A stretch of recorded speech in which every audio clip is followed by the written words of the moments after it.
राधे राधे। आप सभी का मैं एस्ट्रोनिधि गुप्ता बहुत बहुत स्वागत करती हूँ। आप सभी के प्यार के लिए सबसे पहले बहुत धन्यवाद। आज लाई हूँ एक नया टॉपिक कुंडली के लिए। कुंडली में जाने कारक, मारक और बाधक। हमारी कुंडली में हमें सबसे ज़्यादा प्रॉब्लम ये मारक और बाधक ही देते हैं। जब भी इनकी दशा अंतरदशा आएगी आपको प्रॉब्लम आएगी, और जब भी कारक की दशा अंतरदशा आएगी आपके साथ कुछ ना कुछ शुभ घटित होगा। तो कैसे जानोगे आप अपनी कुंडली में? तो मैंने यहाँ फिलहाल एक कुंडली बनाई है, पर मैं आपको बहुत अच्छे से समझा दूंगी किसी भी कुंडली में आप कैसे देखेंगे। थोड़ा सा ठीक नहीं आ रहा है लेकिन आप समझ सकते हैं। अब जैसे ये कुंडली है, मैंने यहाँ पर ग्रहों का लिख भी दिया है कि सूर्य अगर 5 नंबर कहीं लिखा है तो उसके जो लॉर्ड हैं, जो देवता हैं, वो सूर्य हैं। तो आप कहीं भी 5 नंबर देखेंगे तो सूर्य रिप्रेजेंट करेंगे। ऐसे ही 4 नंबर चंद्रमा, 1 और 8 क्योंकि मंगल को 2 का स्वामित्व प्राप्त है। 1 और 8 आप कहीं देखेंगे तो मंगल आप लिखेंगे। 3 और 6 कहीं लिखा होगा तो बुध। 9 और 12 कहीं लिखा होगा तो गुरु। 2 और 7 लिखा होगा तो शुक्र, और 10 और 11 लिखा होगा तो आप शनि समझेंगे। अगर आप यहाँ समझेंगे इस कुंडली में तो लग्न हमारा जो फर्स्ट हाउस होता है, जहाँ से हम अपनी कुंडली देखना आरंभ करते हैं, ये लग्ना कहलाता है। मैंने इसलिए डबक मार्क लगा दिया। ये फर्स्ट हाउस है, हर किसी की कुंडली का फर्स्ट हाउस यही होता है। अब लगना वो होता है मेरा शरीर, मैं स्वयं, मैं कैसी होंगी, मेरा स्वभाव कैसा होगा, मेरा व्यक्तित्व क्या होगा, वो ये लगना हमें बताता है। अब 3 नंबर को अगर अब यहाँ देखेंगे तो बुध, अर्थात ये लगना बुध के उससे चल रहा है। इट मीन्स ये अब हमारी मिथुन राशि है, मिथुन का लगना है। ठीक है, इतना आप समझ सकते हैं। अब हम बात करेंगे सबसे पहले कारक भाव की। जैसे मैंने यहाँ लिखा है कारक को कैसे निकालेंगे, बहुत ध्यान से समझिएगा, कोई दिक्कत नहीं आएगी। आप किसी भी कुंडली में आराम से कारक निकाल सकते हैं। सबसे पहले कारक होते हैं कुछ शुभ प्रभाव। हमारी कुंडली के जो देव स्थान होते हैं वो होता है हमारा लग्न, हमारा 5th हाउस। 5th कैसे गिनेंगे, ये हमारा फर्स्ट हाउस है तो 1 2 3 4 5 यहाँ मार्क कर लीजिए। ये आपका 5th हाउस है, मैंने मार्क कर लिया। अब ना आगे चलें, और कौन सा, 9th हाउस। अब 9th यहाँ से नहीं गिनेंगे, लग्न से ही गिनेंगे। लग्न से चलिए 1 2 3 4 5 6 7 8 9 यहाँ भी मार्क कर लीजिए। अब इन दोनों का जो भी स्वामित्व होगा, इट मीन्स अगर आप अब यहाँ देखेंगे तो मेरे पास लग्न में क्या नंबर था, 3। 3 का मतलब क्या हुआ, बुध। तो मैं लिख लूंगी कारक में बुध। अब हमने देखा 5th हाउस में क्या है, 7 नंबर। 7 नंबर यहाँ से चेक करिए, 7 नंबर के आगे क्या लिखा हुआ है, शुक्र। तो ये भी लिख लीजिए।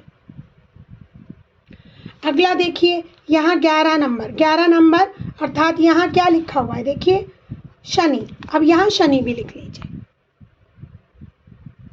अब आप समझ सकते हैं मेरी कुंडली में, अर्थात ये अगर जिसकी भी कुंडली है, मिथुन लग्न जिनका भी होगा, जिन भी व्यक्ति का मिथुन लग्न होगा, ग्रह कौन से बैठे उन्हें मत देखिए। आपको जो तरीका मैं समझा रही हूँ बस उसी के हिसाब से आप चलते जाएंगे।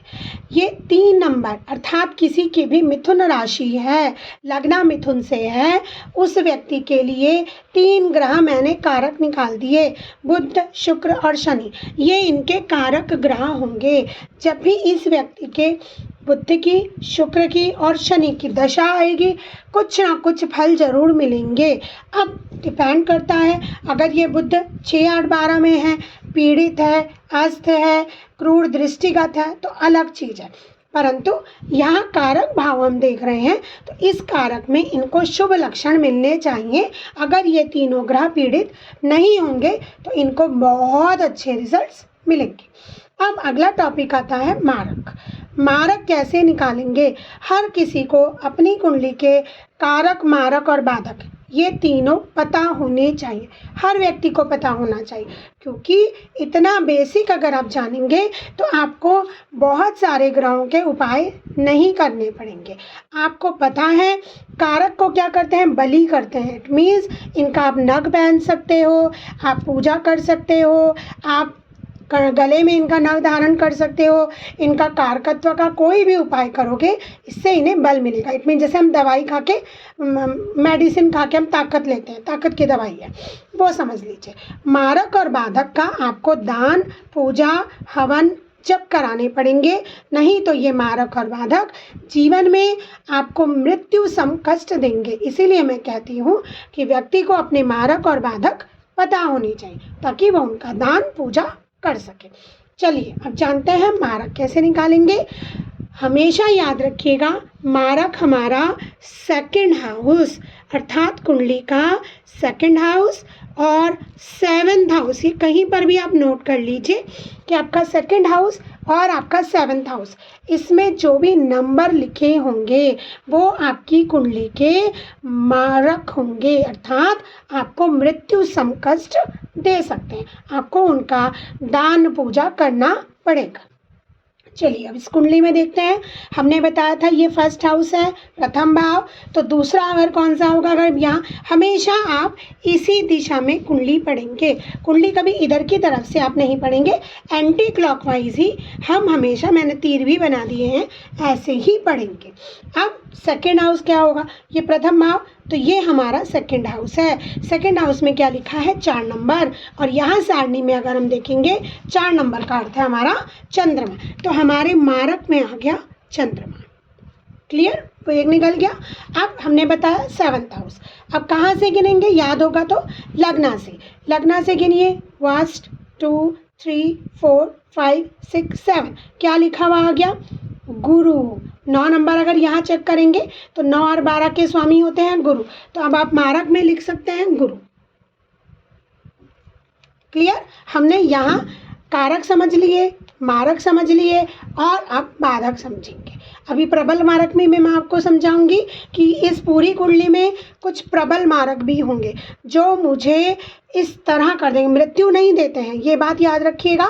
मारक और बाधकेश दे भी सकता है, परंतु बाधक आपके जीवन में ऑब्स्टिकल, हर्डल, परेशानियां जरूर देगा, और मारक आपको मृत्यु सम कष्ट अर्थात आप जीवन में रोते रहेंगे ऐसा कष्ट देगा। तो इस कुंडली में चंद्रमा और गुरु इनके मारक हैं, अर्थात ये इन्हें जब भी इनकी दशा अंतरदशा आएगी या ये दोनों ग्रह कुंडली में कहीं पर भी पीड़ित हो जाते हैं तो इनको मृत्यु सम कष्ट ये दोनों ग्रह देंगे। अब आप एक बात और याद रखिएगा, मारक और बाधक का कभी भी नग नहीं पहनना है।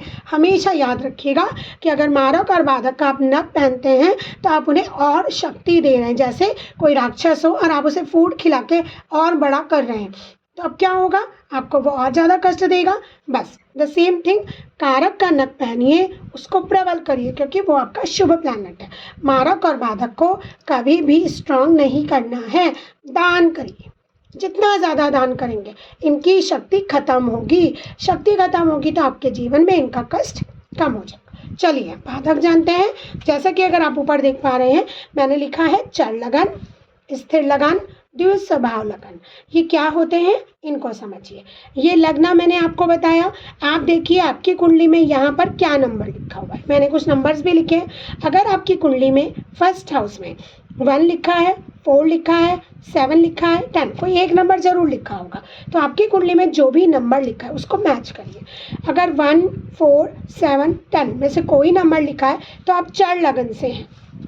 अगर 2 5 8 11 इनमें से कोई नंबर लिखा है तो आप स्थिर लगन को बिलोंग करते हैं।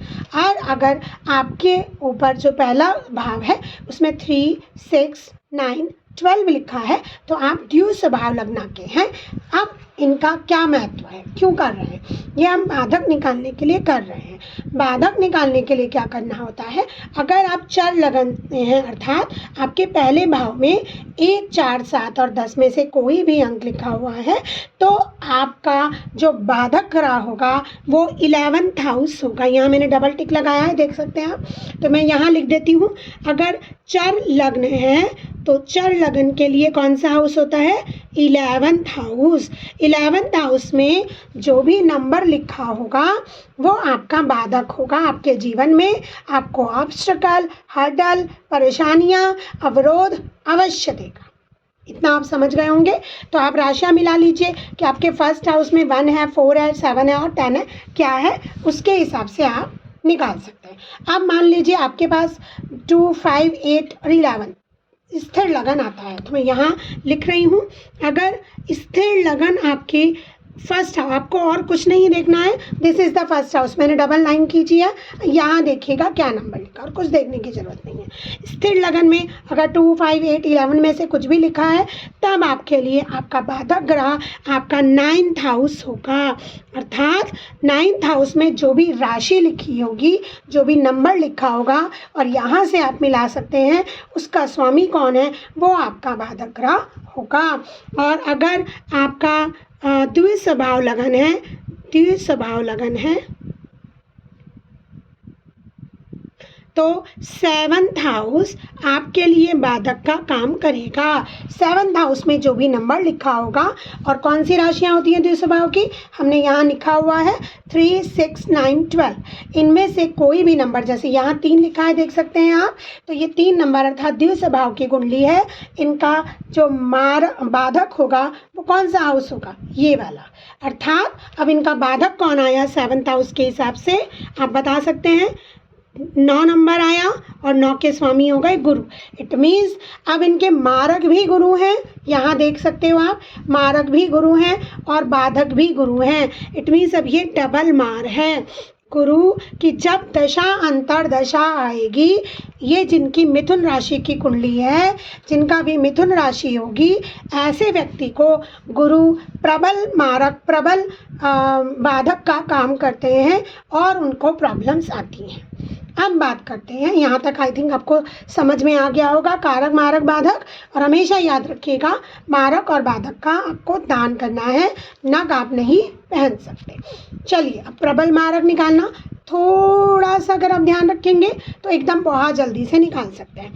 प्रबल मारक के लिए कुंडली में मैं बहुत अच्छे से आपको समझा देती हूँ। ये हमारे केंद्र भाव होते हैं। केंद्र भाव मतलब जो इनर साइड होते हैं, जैसे ये और ये हमारे अंदर के घर हैं, है ना। ये बाहर के हैं, जो बाहरी परिधि में लगे हैं, ये बाहर के घर हैं, ये अंदर के घर हैं। ठीक, तो जो अंदर के घर हैं, जैसे हमारा गर्भगृह होता है, वैसे ही तो जो गर्भगृह में ग्रह बैठे होते हैं या नंबर्स लिखे होते हैं, ये सेफ है। इट मीन्स ये सेफ साइड होगी। ठीक, 7th को छोड़ दीजिए, वो हमने निकाल लिया है, उसको तो हमने बाधक मान लिया है, पर प्रबल बाधक मानने के लिए हमने ये लिख लेते हैं। 7th को नहीं, मतलब 7th को काउंट हम उसमें करेंगे क्योंकि वो बाधक और मारक दोनों है। तो यहाँ देखिए ये केंद्र के होंगे, इन्हें हम नहीं लेंगे और किसे नहीं लेंगे, क्योंकि ये कारक भाव है, ये भी कारक भाव है। अभी हमने जाना था कि ये त्रिकोण हमारा कारक भाव था, तो यहाँ से यहाँ हमारा कारक भाव है, और ये 3, 6, 12 ये भी हमारा कारक भाव है। तो यहाँ ये त्रिकोण को हम नहीं लेंगे और ये बड़े त्रिकोण को हम नहीं लेंगे। अब बाकी जो बचते हैं उन्हें देखिए मैं यहाँ लिखती जा रही हूँ। देखिए फर्स्ट हाउस हम नहीं लेंगे, फर्स्ट हाउस नहीं ले सकते क्योंकि ये हमारा कारक होता है। तो सेकंड हाउस ले लीजिए। तो प्रबल मारक निकालने के लिए सेकंड हाउस आ गया। अब थर्ड हाउस उपचय भाव होता है, थर्ड हाउस भी ले लीजिए। ठीक है, ये मैं खाली हाउस लिख रही हूँ, नंबर हम आगे लिखेंगे। अब ये हम नहीं ले सकते, हमने अभी जाना। फिर ये हम नहीं ले सकते क्योंकि ये 5th हाउस है, ये कारक है। अब ये लेना है तो कौन सा लेंगे आप, 6th हाउस। ठीक है, अब आप देखते भी रहिए। अगला 7th लेंगे, बिल्कुल लेंगे 7th क्योंकि वो हमारा मारक भाव होता है। अगला आप 8th लेंगे, चलिए 8th भी ले लीजिए। 9th को हम नहीं लेंगे क्योंकि ये हमारा क्या है, हाँ बिल्कुल सही कहा आपने, ये हमारा नवा भाव है, कारक भाव है। आगे 12 को भी नहीं लेंगे। देखिए मैंने त्रिभुज बनाया है, इस त्रिभुज में 3, 6, 12 आ गया, ये नहीं ले सकते। अब क्या बचा, 1 और 2, 11th और 12th, ये भी लिख लो। 8 के बाद आ गया 11th और 12th, इतना हमने लिख लिया। ये हमारे प्रबल मारक के हो गए। तो अब सेकंड हाउस, इनमें जो जो गिनती लिखी है वो गिनती हम इनमें लिख देंगे। ठीक है, अब लिख दीजिए। सेकंड हाउस में हमें क्या गिनती दिखाई दे रही है, 4। थर्ड हाउस में 5।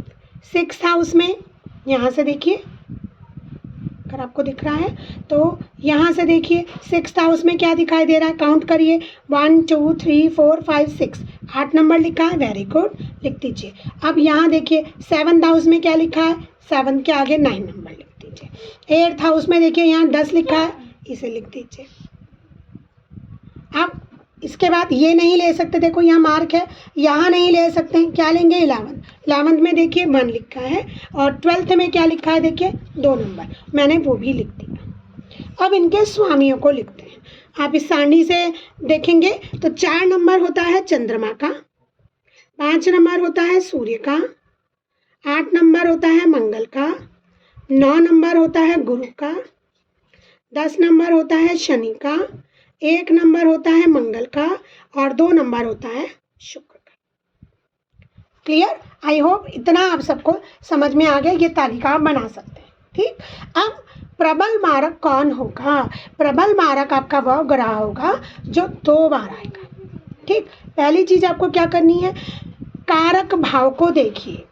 कारक में जो ग्रह लिखे हैं बुध, शुक्र और शनि, इन तीनों को आप प्रबल मारक की सूची से हटा देंगे, क्योंकि जो आपकी कुंडली में कारक होगा वो प्रबल मारक नहीं हो सकता। तो बुध, शुक्र और शनि, ये 3 नाम हमें यहाँ से हटाने होंगे। यहाँ देखिए कि आपको बुध दिखाई दे रहा है, नहीं दिखाई दे रहा है, वो ऑलरेडी हट गया। शुक्र दिखाई दे रहा है, शुक्र हमें बिल्कुल दिखाई दे रहा है, तो हम इसे काट देंगे। इट मीन्स अब ये हमारे प्रबल मारक नहीं है। शनि थे, शनि को भी हम यहाँ से काट देंगे। इट मीन्स अब 8th हाउस का मालिक और 12th हाउस का मालिक हमारा प्रबल मारक नहीं है। अब मारक क्या, प्रबल मारक कौन बचे? अब इनमें से देखिए जो 2 बार आ रहा हो। अब देखिए चंद्रमा एक बार, सूर्य एक बार, मंगल एक बार आया, गुरु एक बार आया, यहाँ मंगल, तो यहाँ आप देख सकते हैं मंगल यहाँ 2 बार आया। इट मीन्स इस व्यक्ति का, जिसका मिथुन लग्न की ये कुंडली है, इनका प्रबल मारक मुझे निकल कर आया। मैं यहाँ लिख देती हूँ आपकी सुविधा के लिए। प्रबल मारक आए मंगल। अब आप समझ सकते हैं इस व्यक्ति के लिए प्रबल मारक मंगल हैं, मारक चंद्रमा और गुरु हैं, और बाधकेश इनके जीवन में गुरु रहेंगे। यहाँ पर हमने निकाला था 9th हाउस, 4 द्विस्वभाव लगन से, तो गुरु आए थे।